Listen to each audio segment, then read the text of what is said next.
name is Claire Nenninger, and this is my documentary for film. I'm doing the difference between being a D1 athlete and an NAIA athlete. So first I'm going to talk a little bit. So at a D1 school, at least for beach volleyball, we had to be everywhere 15 minutes early at least. And by 15 minutes early, that's when they start. So you really should be 30 minutes early, so you can be 15 minutes early to the 15 minutes early. And these rules are really set in place, and if you don't follow them, then you get punished really bad. So no one made that mistake while I was there, just because everyone beat that into us that we needed to be there early. If you miss any weights or practice, you're off the team immediately. You have to be there, and if you're not there, it has to be a really bad emergency. If you don't give 100% effort 100% of the time on the sand, you're running for the rest of practice, which really made me a better athlete because it showed me how much more I can do just by putting 100% effort in and what more I'm capable of. So I was pretty grateful for that experience. And then my coaches were very good coaches, but they were very intense. One of them was an Olympic athlete, and she broke me down mentally just by pushing me further, which in the long run helped me out, but it was really hard for my mental health throughout the season. And I cried a lot pretty much every day, but I'm really grateful for that whole experience just because it made me a much stronger athlete than I was going into it. So the day in the life of a D1 beach volleyball player is similar to a full day of NAIA, but a little bit different. So at 5:30 a.m. we have weights, which means you show up no later than 5:10, which means you walk into the weight room at 5:10, so you should really be there at 5:05. And then at 6:30 to 8:30 we would shower and nap before class, and then from 9 to 12 we would normally go to class. The class schedules at my old school were much more intense than here because you had to be taking 5 classes at a time, so 15 credits at the time, and it wasn't in 8-week segments, so you were doing all of that work at once. And a lot of people had to do online classes so that they could fit in practice times. And then from 12 to 12:50, we would eat lunch and nap before practice. And then at 12:50 p.m., we would drive to practice that started at 2, but we wanted to be early to avoid traffic, set up courts, and warm up by 1:45. And then at 5 or 5:30, it was always different. We would end practice, and then we would go get dinner, and then from 6 to 9 p.m. we would go to study hall. And then after that was our time to sort of hang out with our roommates, and then we had to go to sleep really early because we had to do it all again the next day. Hello. This morning we're walking to weights. It is 5:12. I'm with my friends. And that's pretty much it. I'll give you an update after weights. Is it on? I should do it. We're done with our weights. It was pretty quick and easy today. Some snatches, some squats, and some shoulder presses. And it's 6:15. We've got the beautiful sunrise going on back here, and we're heading back to wait for the cafeteria to open for breakfast at 7.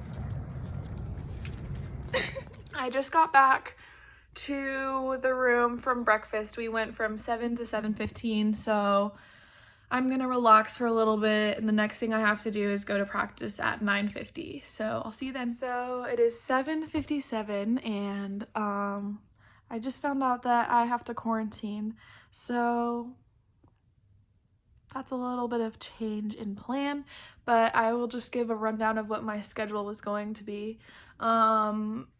I was going to go to practice from 10:30 to 1:30 and then drive back as quick as I could to go to class from 2 to 3:50, and then that was gonna be it for the day. I would probably do some homework, relax a little bit, and get dinner, and then that would be the end of my daily schedule. So sorry it got cut short. So I wanted to talk a little bit about the structure of being a college athlete in general, because I think there is structure in both D1 and NAIA, and I was a regular student for 1 year. I thrive off of like structure and team activities because it's not for myself. If I need to work out and it's just for my own good, I'm really not good at that because I'm better at putting in effort for other people instead of for myself. So I think that I did better in school when I was just a student because it is a little bit overwhelming with like barely any time to do homework. And when you do have time to do homework, you just want to relax and take a nap because you're so exhausted from everything else that you've been doing. But I think overall I am more productive when I have a lot of structure. So to end off my documentary, I wanted to explain why D1 and NAIA are good and bad in separate categories. So for mental health, I think that D1 really tested my mental health and pushed me to at the beginning I was at the lowest that I've ever been, but it pushed me to become a stronger person mentally and to be able to put up with more. And I think it helped me for my future life experiences and for other things that have happened in my life just because I have some perspective. And then NAIA has been very positive for my mental health. It's a good lighthearted experience and everyone is so nice and joining or bringing me in with open arms, which I really appreciate. For fitness, I was definitely the strongest and in the best shape of my life at the D1 school, especially when we were in off season. We were pushed to our limits, and that was a mental challenge in itself, and so that pushed me physically and mentally to my breaking point, and I had to learn how to push past that, which was really intense but really again positive. And here it's kind of too early to tell because I've only had a few weights and a few practices, so I'm not sure how my fitness will be here. And then friendships, at UNM, I made a lot of close friends with people that I didn't really expect to be friends with just because I was with them pretty much throughout the whole entire day, whether it was through weights, classes, practice, and study hall, or just a few of those things. I was with each person that was on the team pretty much every day. So by the end of the first semester, we were all best friends pretty much. And then here at Ottawa, I've not really been able to make friends with the whole entire team just because it's been challenging with Corona to meet in big groups and do things like that. But I have gotten really close friends with the people that I live with, and